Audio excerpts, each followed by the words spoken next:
नमस्कार दोस्तों, मेरा नाम है आलोक भारद्वाज और हम लोग पढ़ने जा रहे हैं इंग्लिश कॉम्पिटिटिव एग्जाम्स के लिए, जो कि पूरा कंप्लीट बैच होगा, फ्री होगा, बेसिक टू एडवांस्ड होगा। लेकिन उसको पढ़ने से पहले हमें कुछ इंपॉर्टेंट पॉइंट्स पता होने चाहिए। सबसे पहली बात कि हमें लेक्चर्स सीक्वेंस से देखने हैं, प्रॉपर नोट्स बनाने हैं, उनका रिवीजन करना है, रोज रीडिंग प्रैक्टिस करनी है, चाहे कोई भी आर्टिकल आपके इंटरेस्ट का हो, कोई भी शॉर्ट स्टोरी हो, और डेली वोकेबलरी लर्न करनी है। चलिए अब आगे पढ़ते हैं। इसके बाद हमें जो एक चीज जाननी है, वो जाननी है कि कोई भी काम होता है, ठीक है, उस काम को, किसी भी काम के होने को, ऐसे वर्ड को जो किसी काम का होना बताता है, उसको हम क्या कहते हैं? वर्ब कहते हैं। इतनी बात क्लियर है? अच्छा, तो यहाँ पे लिख दो भाई वर्ब। अब कोई काम होगा तो उस काम को कोई करेगा भी, ठीक है, तो काम को करने वाले को क्या कहते हैं? डूअर। और जब कोई काम होगा तो उसका इफेक्ट भी किसी पे पड़ेगा, तो जिस पे इफेक्ट पड़ता है उसको हम क्या कहते हैं? रिसीवर। ठीक है, तो वर्ब के साथ दो चीजें चलती हैं, एक उसका डूअर और एक उसका रिसीवर। ठीक है, इतनी बात क्लियर है? अच्छा, चलो इसको रफ कर देते हैं।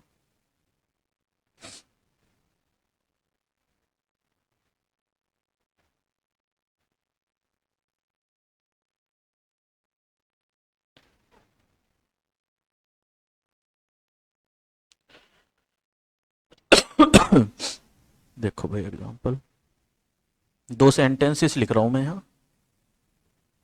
ठीक है,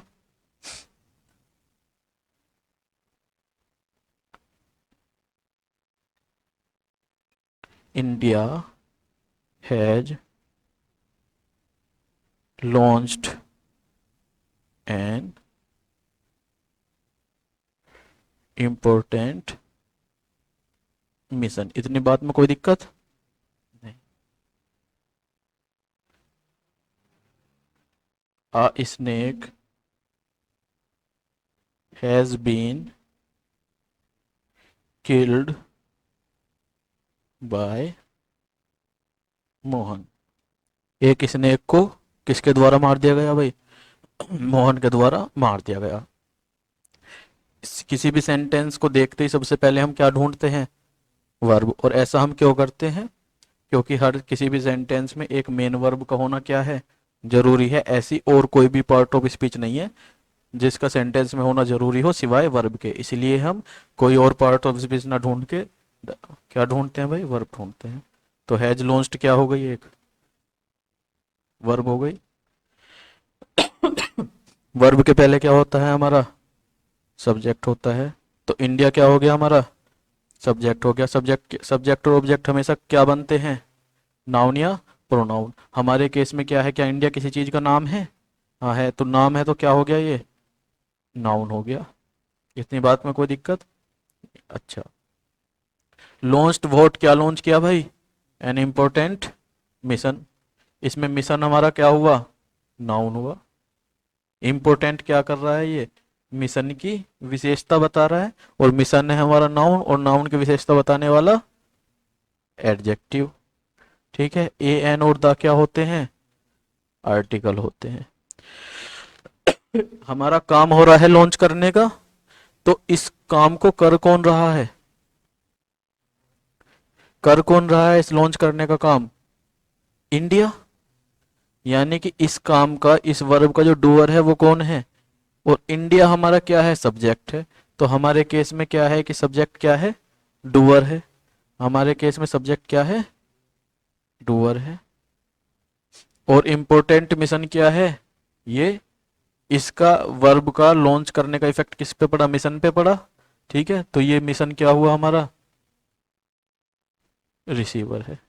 ठीक है ना, और ये पूरा क्या है? ऑब्जेक्ट है। इतनी बात समझ में आई?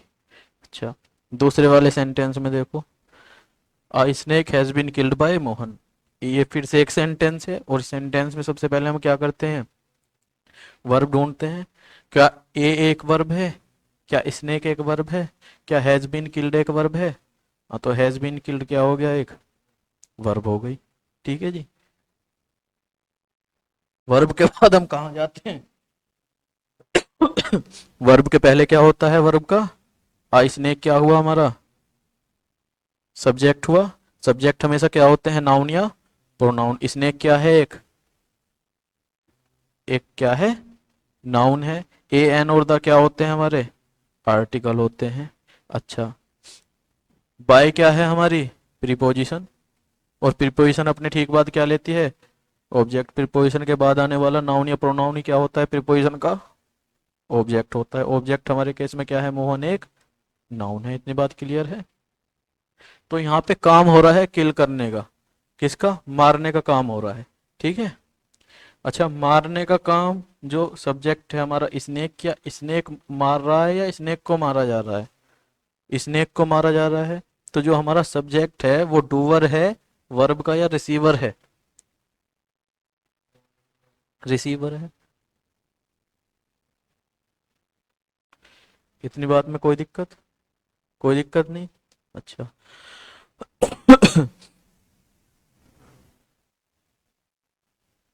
डूअर क्या है इसका? कौन है भाई? राम है। ठीक है। कोई दिक्कत? अच्छा। तो यानी कि हमने देखा कि सब्जेक्ट हमारा डूवर भी हो सकता है और रिसीवर, यानी कि डूवर सब्जेक्ट डूवर भी बन सकता है और सब्जेक्ट क्या बन सकता है? रिसीवर भी बन सकता है। इतनी बात में कोई दिक्कत? जब सब्जेक्ट डूवर होता है, ऐसे सेंटेंस जिसमें हमारा सब्जेक्ट डूवर होता है उसको हम कौन से वॉइस में कहते हैं? एक्टिव वॉइस में। कि वो सेंटेंस कौन सी वॉइस में है? एक्टिव वॉइस में। और जिस सेंटेंस में हमारा सब्जेक्ट रिसीवर होता है उसको हम क्या कहते हैं? उस सेंटेंस को हम कहते हैं कि वो सेंटेंस किस में है? Passive voice. तो अब तुम्हें समझ में आया कि भाई एक्टिव वॉइस और पैसिव वॉइस का हम पता कैसे लगाते हैं? डूवर रिसीवर समझ में आए? सब्जेक्ट ऑब्जेक्ट समझ में आए? सब्जेक्ट प्रीडिकेट समझ में आए? सब्जेक्ट को कैसे ढूंढते हैं किसी भी सेंटेंस में वो समझ में आया? सारी बातें क्लियर हैं? आगे बढ़ें। चलो।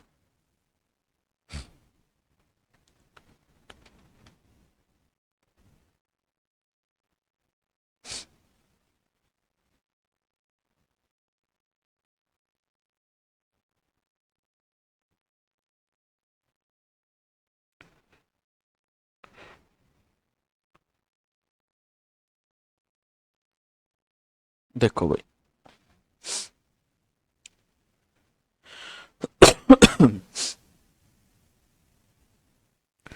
सब्जेक्ट जो हैं वो दो तरीके के हो सकते हैं। ठीक है ना? सब्जेक्ट हमारे कितने तरीके के हो सकते हैं?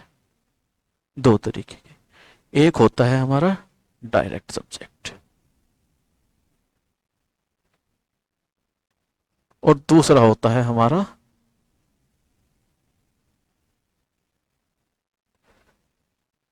Indirect subject. डायरेक्ट सब्जेक्ट कब होता है?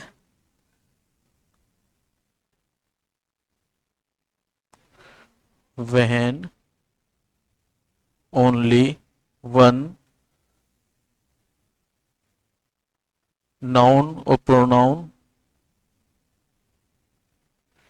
Is there before the verb. जब वर्ब के पहले, भाई सब्जेक्ट कहाँ होता है? वर्ब के पहले होता है। और जब वर्ब के पहले केवल एक ही नाउन या क्या हो? प्रोनाउन हो, तो ऐसे सब्जेक्ट को हम क्या कहते हैं?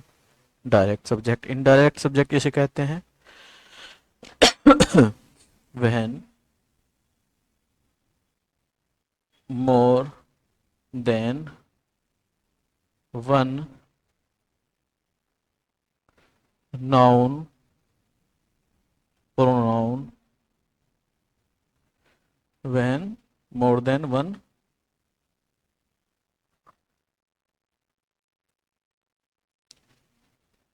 नाउन प्रोनाउन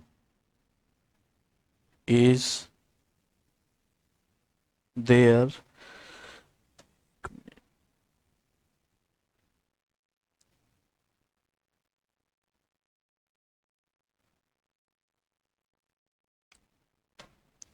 इसको ऐसे नहीं लिखते हैं।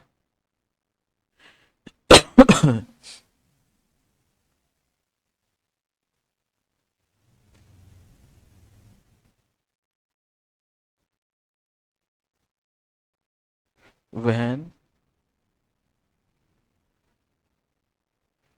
There is more than one noun pronoun before the verb. देखो, जो वर्ब के पहले क्या होता है, हमारा सब्जेक्ट होता है, और सब्जेक्ट क्या बनते हैं, नाउन या प्रोनाउन। लेकिन जब वर्ब से पहले एक से ज्यादा नाउन या प्रोनाउन आ जाए, तो ऐसे में हमें क्या होता है कि वो नाउन या प्रोनाउन हमें ढूंढना होता है जिसके बारे में क्या हो रही होती है, बात हो रही होती है। तो एक से ज्यादा नाउन या प्रोनाउन आ गए तो सारे तो सब्जेक्ट नहीं बनेंगे, उनमें से कोई एक ही बनेगा। तो ऐसे में हमें क्या करना होता है, हमें सब्जेक्ट में से वो वर्ड ढूंढना होता है जिसके बारे में बात हो रही होती है। तो ऐसे सब्जेक्ट को हम क्या कहते हैं, इनडायरेक्ट सब्जेक्ट। जैसे कि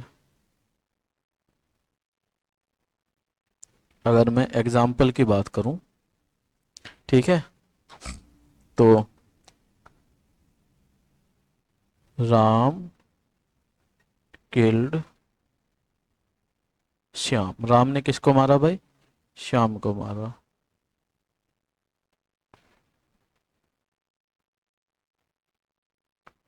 one of the students is absent. ठीक है, एक सेंटेंस ये है और एक सेंटेंस ये है। किसी भी सेंटेंस को देखते ही सबसे पहले हम क्या करते हैं, वर्ब ढूंढते हैं। तो किल्ड क्या हो गई हमारी, वर्ब हो गई। वर्ब के पहले क्या होता है, सब्जेक्ट होता है। सब्जेक्ट क्या बनते हैं, नाउन या प्रोनाउन। तो हमारे केस में क्या है,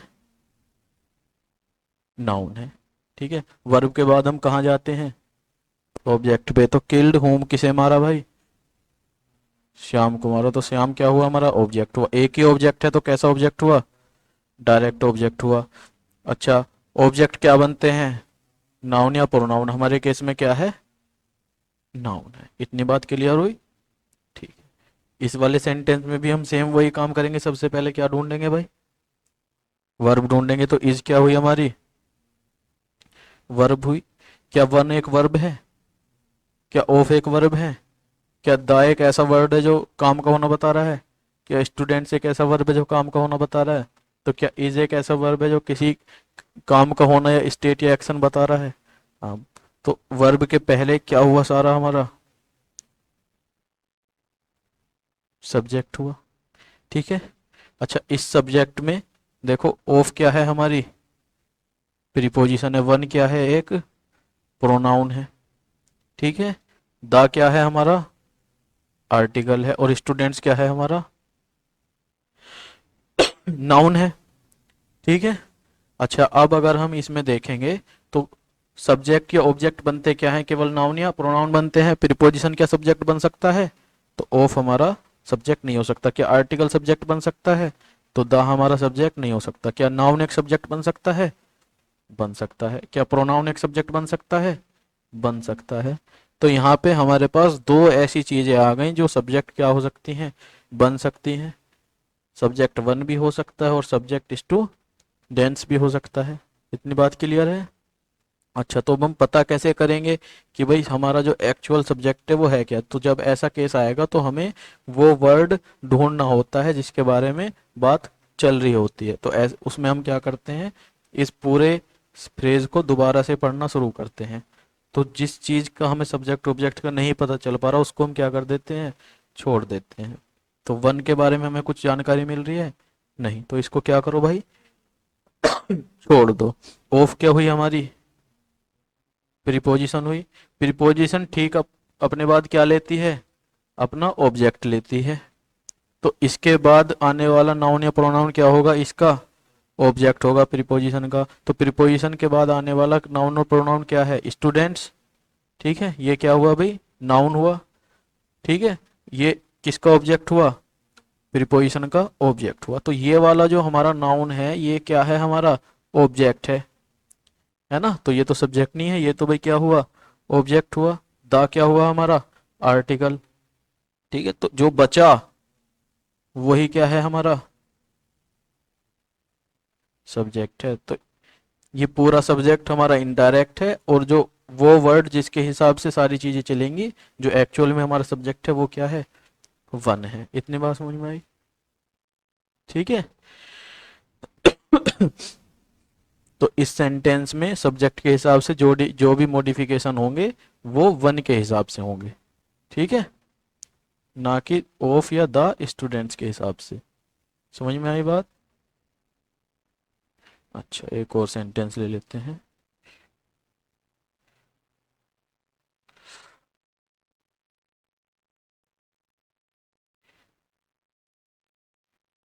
either of the cars has been sold. Either of the cars has been sold, इनमें से जो है कोई कार, कोई एक कार क्या गई है, बेच दी गई है। तो ये सेंटेंस है, इस सेंटेंस को देखते ही हम सेम वही काम करेंगे, ठीक है। क्या करेंगे भाई, वर्ब ढूंढ लेंगे। तो क्या ईदर एक वर्ब है, क्या ऑफ एक वर्ब है, क्या द कार्स एक वर्ब है, क्या हैज बीन सोल्ड एक वर्ब है? तो ये क्या हुई भाई, हमारी एक वर्ब हुई। इतनी बात क्लियर? वर्ब के पहले क्या होता है, सब्जेक्ट होता है। अच्छा, इस सब्जेक्ट को तोड़ेंगे तो हमें पता चलेगा ईदर क्या है, एक प्रोनाउन है, ऑफ क्या है, एक प्रीपोजिशन है, द क्या है, एक, और कार्स क्या है, एक नाउन है। तो हमें क्या दिखाई दिया कि पहले बताओ ये सब्जेक्ट डायरेक्ट है या इनडायरेक्ट है? ये सब्जेक्ट डायरेक्ट है या इनडायरेक्ट है? इनडायरेक्ट है, क्यों? क्योंकि यहाँ पे एक से ज्यादा नाउन या प्रोनाउन है, ठीक है। अगर एक ही होता तो कैसा होता, डायरेक्ट होता, ठीक है। तो अब हमें क्या करना पड़ेगा इसमें, वो वो वो वर्ड ढूंढना पड़ेगा जिस जो क्या है, वो एक्चुअल सब्जेक्ट है। तो क्या करते हैं हम, शुरू से इसको ब्रेक करना शुरू करते हैं। इधर क्या है, प्रोनाउन है, क्या इसका कुछ पता चल पा रहा है कि सब्जेक्ट है या ऑब्जेक्ट है? नहीं चल पा रहा। तो आगे बढ़ो, ऑफ क्या हुई, प्रीपोजिशन हुई। प्रीपोजिशन अपने बाद क्या लेती है, ऑब्जेक्ट लेती है, ठीक है। तो द कार्स क्या हुआ, प्रीपोजिशन के बाद आने वाला नाउन ही क्या होता है, प्रीपोजिशन का ऑब्जेक्ट होता है। तो द कार्स क्या हुआ हमारा, ऑब्जेक्ट हुआ। तो ये वाला जो नाउन है ये क्या बन गया हमारा, ऑब्जेक्ट बन गया। तो ये तो सब्जेक्ट नहीं बन सकता, तो जो बचा इधर वही क्या हमारा क्या बनेगा, सब्जेक्ट बनेगा। समझ में आई बात? इतनी बात में कोई दिक्कत? समझ में आई भाई, है ना? चलो,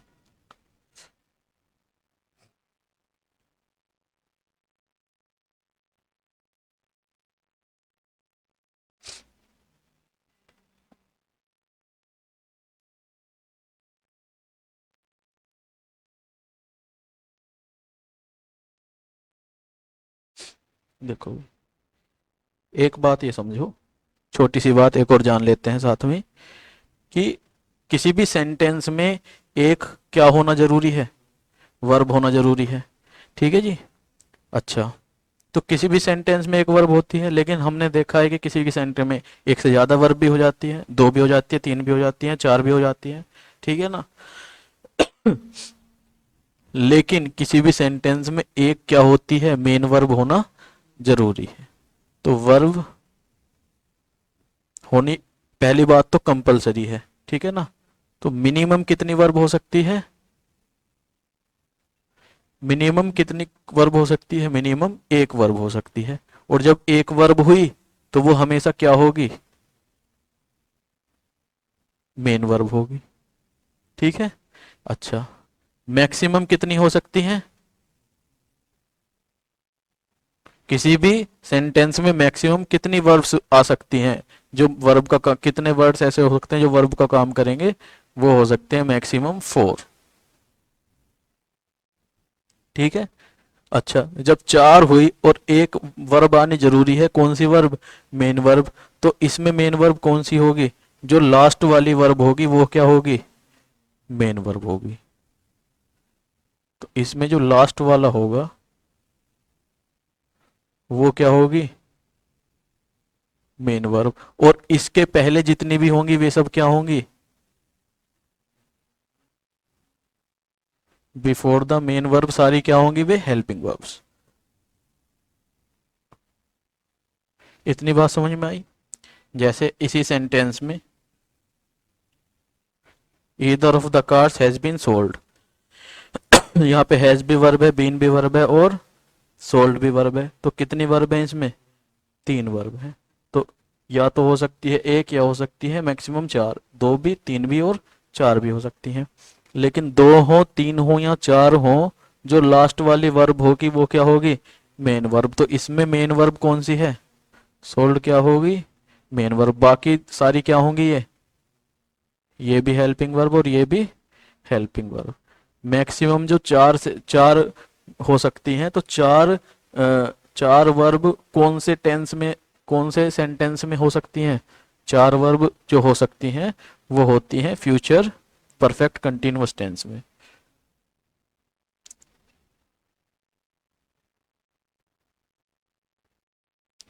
फ्यूचर परफेक्ट कंटिन्यूअस टेंस में क्या होती हैं? 4 वर्ब होती हैं। जैसे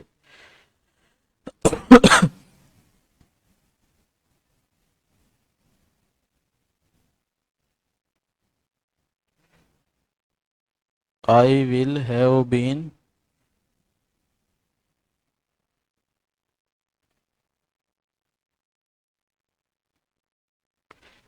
doing my work. I will have been doing my work. ये कौन सा टेंस है? ये फ्यूचर परफेक्ट कंटिन्यूअस टेंस है। ठीक है। तो इसमें विल भी क्या है? एक वर्ब है, हैव भी वर्ब है, बीन भी और डूइंग भी, ये चारों क्या है? वर्ब है। तो इसमें कितनी वर्ब हुई भाई हमारी? 4 वर्ब हुई। ठीक है। तो वर्ब के पहले क्या होता है? सब्जेक्ट हमारा क्या बनता है? नाउन या प्रोनाउन। हमारे केस में क्या है? प्रोनाउन है। अच्छा, प्रोनाउन है, जो सब्जेक्ट है हमारा वो डूवर है या रिसीवर है? सब्जेक्ट हमारा डूवर है या रिसीवर है? भाई करने का काम कौन कर रहा है? आई। तो इसका ये क्या हुआ? डूवर हुआ। अरे बातें समझ में आ रही हैं सारी? नहीं है ना? अच्छा, ये वर्ब हुई। वर्ब के बाद कहाँ जाते हैं हम? ऑब्जेक्ट पे। तो डूइंग व्हाट? My work. तो ये क्या हुआ? ऑब्जेक्ट हुआ। ऑब्जेक्ट क्या बनते हैं? नाउन या प्रोनाउन। तो वर्क क्या हुआ हमारा? नाउन हुआ। ठीक है। और माई क्या हुआ हमारा? ये क्या कर रहा है? वर्क की विशेषता बता रहा है भाई, किसका वर्क? मेरा वर्क। तो वर्क को क्वालिफाई कर रहा है, और वर्क है हमारा नाउन, और नाउन को क्वालिफाई करने वाला तो माई क्या हुआ हमारा? एडजेक्टिव हुआ। समझ में आई बात? अच्छा, और ये क्या हुआ? ऑब्जेक्ट हमारा रिसीवर हुआ। काम करने का इफेक्ट किस पे जा रहा है? वर्क पे। रिसीवर हुआ। अब वर्ब है हमारी 4। तो 4 जब वर्ब होती हैं मिनिमम एक सेंटेंस में क्या होगी? एक हमेशा मेन वर्ब होगी। ठीक है। तो 4 वर्ब हैं, इनमें से मेन वर्ब कौन सी होगी? जो लास्ट वाली वर्ब होती है वो हमेशा क्या होती है? Main verb. तो लास्ट वाली वर्ब कौन सी है? डूइंग। ये क्या है हमारी? Main verb. इसके पहले जितनी भी हैं, मेन वर्ब के पहले जितनी भी वर्ब हैं वो सारी क्या होती हैं? Helping verbs. तो विल भी क्या हुई हमारी? Helping verb. हैव भी क्या हुई? Helping verb. और बीन भी क्या हुई? Helping verb. समझ में आई बात? कोई दिक्कत इतनी बात में? नहीं। आई होप कि आपको ये लेक्चर्स पसंद आया होगा। अगर आपको ये पसंद आया है तो इसको लाइक कीजिए, अपने दोस्तों के साथ शेयर कीजिए, चैनल को सब्सक्राइब कर लीजिए ताकि कोई भी वीडियो आए उसकी नोटिफिकेशन आप तक पहुंच जाए।